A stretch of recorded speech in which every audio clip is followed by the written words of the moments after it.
अब हम प्रश्नावली 9.1 के प्रश्न दूसरा को हल करेंगे।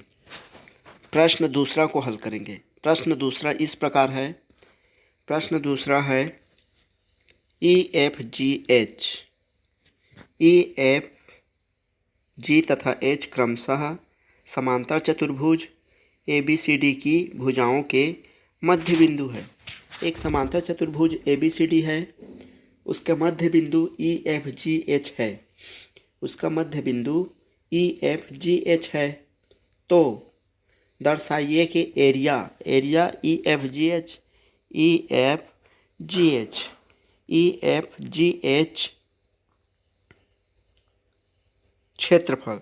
क्षेत्रफल या एरिया EFGH 1/2 ABCD का आधा होता है। ये एक ऐसा चतुर्भुज है, ये एक समांतर चतुर्भुज है। इस प्रकार एक समांतर चतुर्भुज है, उसके अंदर में एक EFGH ऐसा एक चतुर्भुज बना हुआ है। तो हमें बताना है ये बड़ा वाला क्षेत्रफल ABCD, ये बड़ा वाला क्षेत्रफल, ये छोटा वाला क्षेत्रफल EFGH का डबल है, या फिर ये आधा है। ये जो अंदर में बना है क्षेत्रफल वो आधा है, ABCD का आधा है EFGH, ये उसका आधा है। ये सिद्ध करना है। मान लो टोटल क्षेत्रफल 20 वर्ग मीटर है, तो ये अंदर का क्षेत्रफल 10 वर्ग मीटर है। इस प्रकार हमें सिद्ध करना है। तो इसी को क्रमशः सिद्ध करेंगे। पहले प्रश्न को अच्छे ढंग से समझते हैं। प्रश्न समझ में नहीं आता तो एक बार दो बार अच्छे ढंग से उसको पढ़ो। अब इसको आगे चित्र बना लेते हैं। इस प्रकार ABCD एक समांतर चतुर्भुज है। ABCD एक समांतर चतुर्भुज है। इसके अंदर EFGH एक अंदर में चतुर्भुज बना है। तो ये अंदर का जो चतुर्भुज है EFGH आधा होता है, ABCD का आधा है। ये हमें सिद्ध करना है। तो हल करेंगे, तो आगे हल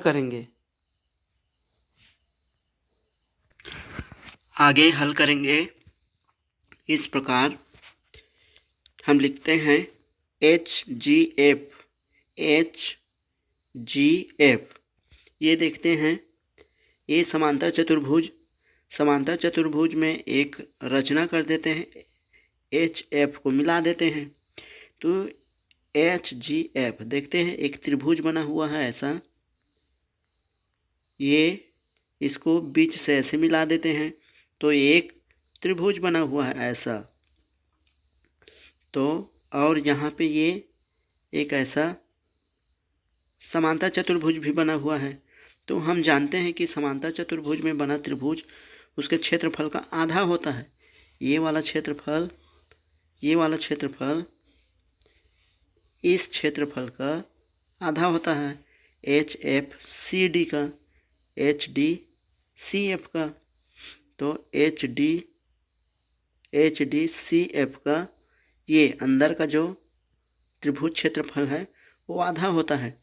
तो इसी को लिखेंगे HGF और समांतर चतुर्भुज HDFC एक ही आधार HF और एक ही समांतर रेखाओं, ये समांतर रेखा के बीच बना हुआ है। रेखाओं HF और DC के मध्य स्थित है। ये मध्य स्थित है, ये देख सकते हैं, इसके और इसके मध्य में ये स्थित है। तो ये क्षेत्रफल उसका आधा होता है। इसलिए ये क्षेत्रफल आधा होगा, ये क्षेत्रफल आधा होगा इस क्षेत्रफल का। तो HGF क्षेत्रफल एरिया, ये एरिया लिख सकते हैं। HGF आधा है एरिया HDCF इसका आधा है। इस प्रकार लिख सकते हैं। इसी प्रकार इधर को भी लिख देंगे। इसी प्रकार इधर को भी लिख देंगे। ये वाला क्षेत्रफल ए बी एच एफ, इसका आधा होगा ये त्रिभुज वाला क्षेत्रफल, कि एक ही समांतर रेखाओं के बीच बना हुआ है, एक ही आधार और एक ही समांतर रेखाओं के बीच बना हुआ है। तो इस प्रकार ये पहला लिखे हैं, ऊपर को जैसे लिखे हैं वैसे ही इधर नीचे को भी लिख देंगे, फिर दोनों को जोड़ देंगे तो आंसर आ जाएगा। आगे हल करेंगे। इसको समीकरण 1 नाम दे देते हैं। इसी प्रकार त्रिभुज एच ई एफ इस प्रकार त्रिभुज देख सकते हैं। और समांतर चतुर्भुज ए बी एफ एच, ये देखते हैं। एक ही आधार एच एफ, इसमें ये त्रिभुज बना हुआ है। एक ही आधार और एक ही समांतर रेखाओं एच एफ और ए बी के मध्य स्थित है। इसके और इसके मध्य में ये स्थित है, तो इसलिए ये भी आधा होगा, मध्य स्थित है। तो एरिया होगा, एरिया एच ई एफ आधा होगा area A B F H, ये आधा होगा। इसको समीकरण 2 नाम दे देते हैं। इस प्रकार इसको समीकरण 2 नाम दे देते हैं। समीकरण 2 नाम दे देंगे। अब समीकरण 1 और समीकरण 2 को जोड़ देंगे। समीकरण 1 और समीकरण 2 को जोड़ने पर, समीकरण 1 और 2 को जोड़ने पर तो दायां पक्ष से जुड़ जाएगा, दायां पक्ष से जुड़ जाएगा। ये बायां पक्ष से जुड़ जाएगा। ये बायां पक्ष से जुड़ेगा, दायां पक्ष से जुड़ेगा। तो इस प्रकार जोड़ने पर हम लोग इसको पहले जोड़ देंगे और इसको जोड़ देंगे। समीकरण 1 2 को जोड़ देंगे और इसको जोड़ देंगे। इस प्रकार जोड़ देंगे। इसको ब्रैकेट के अंदर 2 को बाहर निकाल दिए हैं, टोटल 2 को बाहर निकाल दिए, इसको ब्रैकेट के अंदर लिख दिए हैं। अब देखते हैं एच जी एफ इस त्रिभुज को और एच ई एफ इस त्रिभुज को जोड़ेंगे तो ये अंदर का चतुर्भुज छोटा वाला बन जाएगा। इस प्रकार एच जी एफ इस त्रिभुज को और इस त्रिभुज को जोड़ेंगे तो अंदर का चतुर्भुज बन जाएगा। इस प्रकार ये अंदर का चतुर्भुज बन जाएगा। ये दोनों को मिला के चतुर्भुज बन जाएगा, अंदर का चतुर्भुज बन जाएगा, एच ई एफ जी बन जाएगा। और इसको जोड़ेंगे एच डी सी एफ, इसको जोड़ेंगे, इसको और जोड़ेंगे H F A B H F को जोड़ेंगे, दोनों को जोड़ेंगे, इसको जोड़ेंगे और जोड़ेंगे, इसको जोड़ेंगे। तो दोनों को जोड़ेंगे तो ये बड़ा चतुर्भुज बन जाएगा। और ये आधा बाहर है तो बाहर ही रहेगा। तो इस प्रकार जोड़ेंगे तो ये अंदर का चतुर्भुज बन गया और ये बड़ा चतुर्भुज बन गया, ए बी सी डी बन गया। तो इस प्रकार इस प्रश्न को हल कर सकते हैं। इन दोनों को जोड़ेंगे तो ए बी सी डी आ जाएगा, इन दोनों को जोड़ेंगे तो ई एफ जी एच आ जाएगा। इस प्रकार इस प्रश्न को हल कर सकते हैं।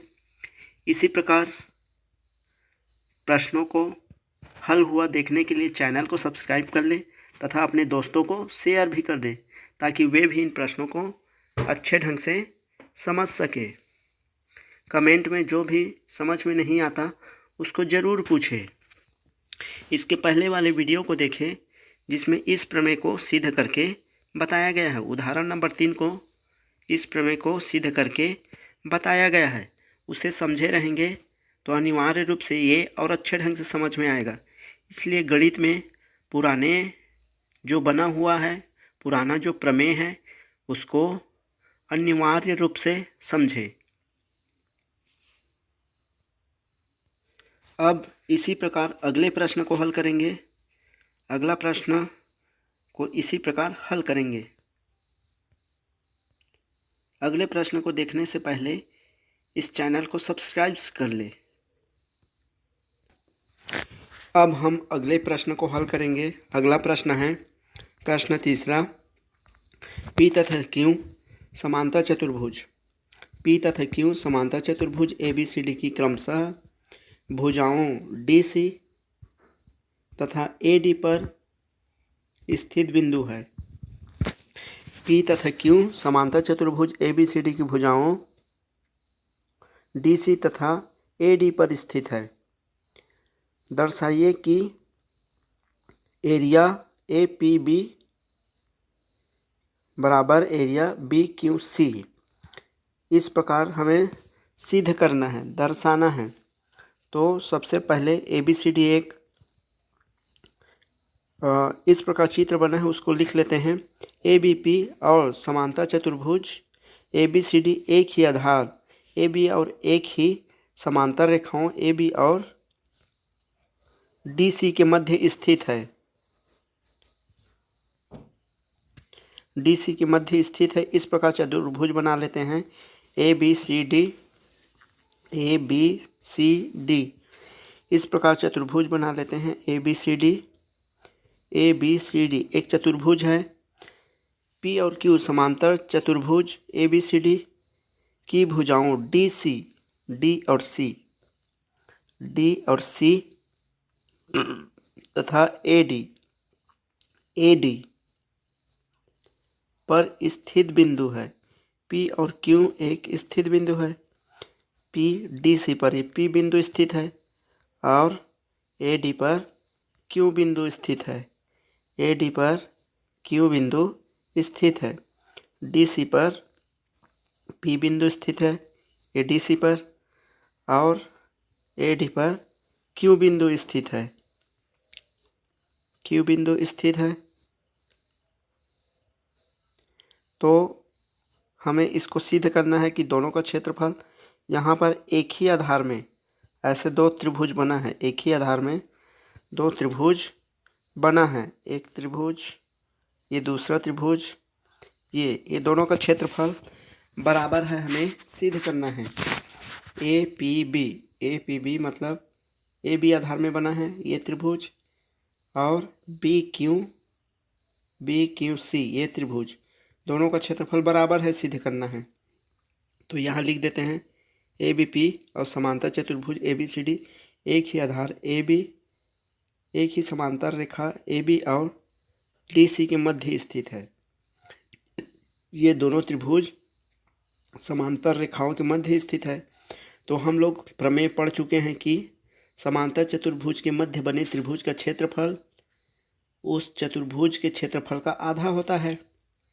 ये जो त्रिभुज बना है वो इस चतुर्भुज के क्षेत्रफल का आधा होता है। तो इसी को लिख देंगे, आगे इसको लिखेंगे। इसी को आगे लिख देंगे, इसी को आगे लिखेंगे त्रिभुज ABP। इस त्रिभुज का क्षेत्रफल इस चतुर्भुज के क्षेत्रफल का आधा होगा। 1/2 चतुर्भुज ABCD एरिया लिखेंगे APB 1/2 होगा। एरिया ABCD आधा होगा। इस त्रिभुज का क्षेत्रफल चतुर्भुज के क्षेत्रफल का आधा होगा। इसी प्रकार इसको भी लिख सकते हैं। इसी प्रकार इस त्रिभुज का क्षेत्रफल इस चतुर्भुज के क्षेत्रफल का आधा होगा, क्योंकि एक ही आधार में बना है। एक ही आधार में ऐसे बना हुआ है, एक ही आधार में बना है, तो वो भी आधा होगा। इसको भी इसी तरह लिख लेंगे। ये पहला वाला को समीकरण 1 नाम दे देंगे। अब इसी प्रकार त्रिभुज BQC और समांतर चतुर्भुज ABCD एक ही आधार BC और एक ही समांतर रेखाओं BC तथा AD के मध्य स्थित है। ये BC तथा AD के मध्य ये त्रिभुज स्थित है, तो ये भी आधा होगा। इसलिए एरिया BQC आधा होगा चतुर्भुज ABCD का आधा होगा।